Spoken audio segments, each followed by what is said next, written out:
Shalom Bapak Ibu, saudara yang dikasihi Tuhan, haleluya. Kita bersyukur kita sudah memasuki hari Minggu pada hari ini, tanggal 14 Juli 2024. Kita tentunya bersyukur untuk kasih kemurahan Tuhan yang Tuhan sudah limpahkan di dalam kehidupan kita hari demi hari. Bahkan kita sudah beribadah hari ini, berdiam diri di rumah Tuhan dan melayani. Kita bersyukur diangkat menjadi anak-anaknya dan juga melayani Raja di atas segala Raja. Mari kita lakukan itu semua dengan setia. Hari ini kita kembali siap untuk membaringkan diri dalam tidur. Dan sebelum itu terjadi, mari kita sama-sama menenangkan hati dan pikiran kita dengan merenungkan firman Tuhan. Dan kita masih belajar atribut Tuhan. Hari ini kita belajar bahwa Tuhan kita sempurna.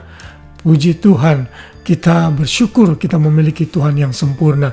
Kita mengambil dan membaca ayat di dalam Matius 5 ayat 48 yang berbunyi demikian. Karena itu haruslah kamu sempurna, sama seperti Bapamu yang di sorga adalah sempurna. Tentunya ini adalah ayat yang merupakan bagian dari khotbah Tuhan Yesus di bukit. Dan Tuhan Yesus pada saat itu memberikan satu standar kehidupan bagi anak-anak Tuhan. Bahwa anak-anak Tuhan itu berbeda. Pada saat orang memusuhi kita harus berani dan belajar untuk mengasihi mereka daripada membalas jahat dengan jahat. Karena itu adalah karakter Tuhan yang sempurna. Kehidupan kekristenan bukan hanya sulit, tapi juga impossible. Tapi itulah yang Tuhan tuntut di dalam kehidupan kita, karena kita menyembah Tuhan yang sempurna. Ada begitu banyak ayat-ayat yang lain yang menggambarkan kesempurnaan Tuhan kita. Misalnya di dalam Ulangan pasal 32 ayat 4 dinyatakan gunung batu yang pekerjaannya sempurna, karena segala jalannya adil, Allah yang setia, dengan tiada kecurangan, adil dan benar Dia. Mazmur 18 ayat 31 berkata demikian. Adapun Allah jalannya sempurna, janji Tuhan adalah murni, Ia menjadi perisai bagi semua yang berlindung kepadanya. Inilah keberadaan Tuhan kita yang sempurna. Tuhan yang tiada bandingannya. Tuhan yang tidak ada salahnya, tidak ada flaws-nya. Kalau ada pribadi yang lebih sempurna dari Tuhan yang kita sembah, maka Tuhan itu, pribadi itu layak disebut Tuhan. Dan Alkitab menyatakan Tuhan yang satu-satunya itulah Tuhan yang sempurna. Sedangkan Tuhan atau ilah-ilah lain yang disembah oleh dunia ini bukanlah Tuhan yang sempurna. Mereka memiliki kelemahan, dan tentunya kita tahu itu adalah bagian dari penipuan iblis yang berusaha mengelabui orang-orang di dunia ini sehingga mereka dibawa untuk menyembah segala sesuatu yang bukan Tuhan dan menjadikannya Tuhan dan ilah mereka. Dan Tuhan tidak senang akan hal itu. Dalam hal apa Tuhan kita sempurna? Tentunya dalam segala-galanya. Misalnya dalam karakternya, Ia Tuhan yang sempurna. Ia Tuhan yang tidak bisa berbohong. Ia Tuhan yang tidak bisa tidak setia. Ia Tuhan yang mengasihi. Tuhan yang kudus dalam seluruh karakternya. Tuhan kita sempurna.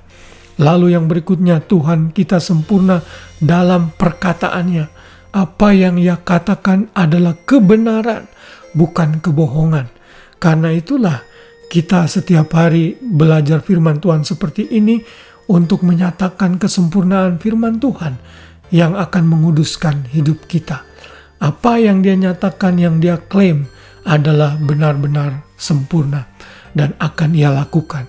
Dan yang terakhir kita bisa belajar malam ini, kesempurnaan Tuhan terlihat di dalam tindakannya, dalam seluruh actions-nya.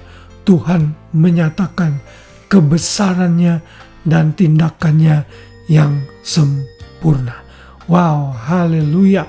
Dalam Ulangan 34 ayat 4 dalam bahasa Inggris dinyatakan, and there hasn't arisen a prophet since in Israel like Moses, whom the Lord knew face to face. Musa melihat kesempurnaan Tuhan muka dengan muka dalam seluruh keberadaan dan pengertiannya, dalam seluruh tindakannya. Tuhan kita sempurna. Sekali lagi, mengetahui karakter Tuhan yang sempurna ini memotivasi kita oleh kuat kuasa Roh Kudus untuk mulai mengadakan perubahan-perubahan dalam hidup kita, sehingga kita meniru karakter Tuhan. Di ayat hafalan kita dalam Matius 5:48 tadi memotivasi kita juga agar kita sempurna seperti Bapa kita yang di sorga, dengan dalam hal mengasihi, dalam hal mengasihi musuh kita. Sekalipun orang jahat kepada kita, kita mesti belajar untuk mengasihi mereka, karena itulah karakter Tuhan yang sempurna. Mari sama-sama menjadi pribadi yang semakin mengagumi Tuhan kita yang sempurna. Kita manusia penuh kelemahan, penuh kekurangan. Tetapi kalau kita menyembah Tuhan yang sempurna, Ia akan memampukan kita untuk memperbaiki diri kita, memenuhi kebutuhan kita. Perlahan-lahan kita menjadi pribadi yang semakin indah di hadapan Tuhan. Jadi jangan ragu dan takut akan hidup ini. Tuhan yang sempurna tahu keadaan kita, dan Tuhan yang sempurna itu juga sanggup menolong kita. Haleluya. Selamat malam, selamat beristirahat. Biar damai sejahtera Kristus memerintah hati dan pikiran kita, sehingga kita bisa tidur dengan nyenyak, dan besok pagi kita boleh bangun dengan tubuh, jiwa, raga yang sehat, dengan rahmat Tuhan yang selalu baru, dan kita menjalani hari-hari kita dengan penuh semangat. Haleluya. Tuhan memberkati kita semua. Shalom.